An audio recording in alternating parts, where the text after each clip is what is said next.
I'm in the waiting room for surgery. Now, because of the pandemic, I've had to come to surgery by myself. But even if family and friends did come with me, they couldn't be right here with me now. This is the last stop before surgery. It's the patient-only area. It's where you put yourself in a locker and you get a hospital gown. There are 3 of us here, me and 2 men in their 50s. And there's nothing to do here. There's no magazines, no phones, no sounds. Look, there's something I know about myself. When I'm nervous, I get extra social and a little chatty. So, in the absence, I'm nervous here, and in the absence of anyone else here, I feel a weird, immediate kinship with these 2 men. This is exactly the time, you want someone with you. I do. And so I turn to my right. Hey, what are you in for? He says, prostate. What about you? Hysterectomy. And the guy on my left joins the conversation. He just says, colon cancer. I say, oh, so maybe it's lower body day in the OR? Nobody laughs. So I just stare ahead at a row of lockers immediately in front of us. They all have labels on them. And one of them says, kidney basins and post-op sponges, surgical stuff. But the one right next to it, it just says Christmas decorations. But the T in Christmas is missing. I think this is funny. I say to the guys, look, the weird combination, the T in Christmas, nervously chatting. Nobody responds. It's okay. Look, I know we all do nervous differently. So we just stare at the floor, shuffling our feet until I hear my name called and I meet Dave, the orderly. He says, Ms. Pelletier, your chariot waits. He points to a gurney. I get onto it. Dave, this is so nice because everything is super warm. And Dave explains he preheats all the bedding because the area we're going to, the surgical wing, is super cold. So Dave tucks me in, and I wave good luck to colon and prostate. And Dave and I are on the move. And after a long ride, he parks me in the surgical wing in front of a large sunny window where I can also see the entrance to the operating room. Now, I look out the window and I'm like, Dave, I actually live quite close to here. I can't see my house, but I can, and he's super busy. He doesn't have time for my nonsense. He turns away. He says, I'll be right back. Look, in all the guides about the surgery, what to wash, what to eat, what to do when you get home, nobody tells you about this time. This weird space in between when you're nearly naked and alone and cold and just waiting in a hallway. I wonder, do people bolt? Do they change their minds? My over-chattiness has moved into overthinking. I'm thinking about my surgery, my ovaries, cervix, uterus. It's all going today. I'm not going to bolt. I have to do this. I have symptoms that suggest ovarian cancer. They're not really sure. They just want to check and they want to get in there and take it all out. And I'm in a lot of pain. I know it's serious. I'm worried. The surgeon is at my side. She's always so kind to me. She has her hand on my shoulder. She says, Johanne, do you have any questions? No, I think I'm good, except, well, actually, I'd like to go to the bathroom one more time.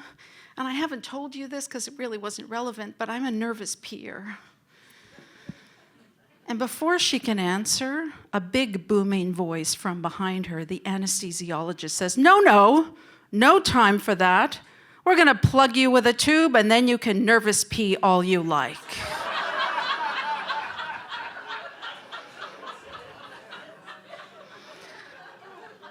I don't like him. The surgeon says, Johanne, just try to relax. Well, it's good advice. So I close my eyes and I try to imagine what's out there beyond that window. My neighborhood, my street, my house, my living room, my cat Spike. I try to imagine that the sun coming in on me here on this gurney is just the sun coming in on me in my living room. That I'm home lounging, or maybe pandemic dancing to songs by Dua Lipa. You know, pandemic dancing, the dancing I did at home alone in my living room. And the gurney moves. Dave, why are we moving? I can't see the operating room. He says, don't worry, it's just best that you not see the last patient coming out of the operating room. Not just for you, just in general. And I have a lot of questions about this. But before I can ask, he's turned on a radio and he's turned up the volume. Dave, you're kidding me. Because now I hear the opening beats to Fever by Dua Lipa. Dave, I love this song. Dave says, actually, I love this song too. And I tell Dave about my pandemic dancing and how, I was trying to recreate my moves from the 80s. And I told Dave about how my friends and I would dance in the clubs as close as we could to the speakers. Oh God, how I love the drop of a favorite song on a crowded dance floor. That ecstatic distraction of a thumping beat.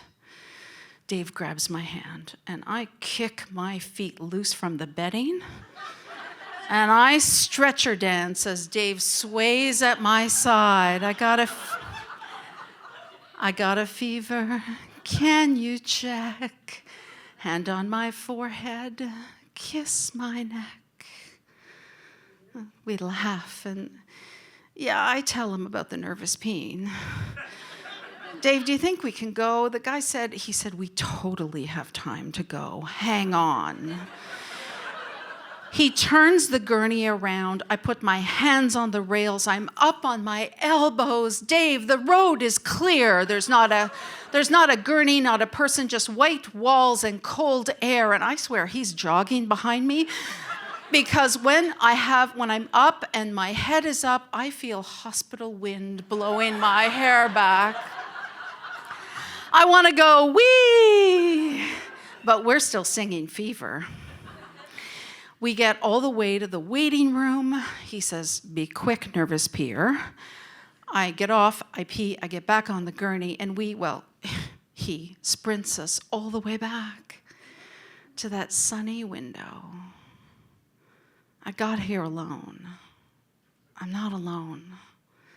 And for a second, I forgot where I'm going.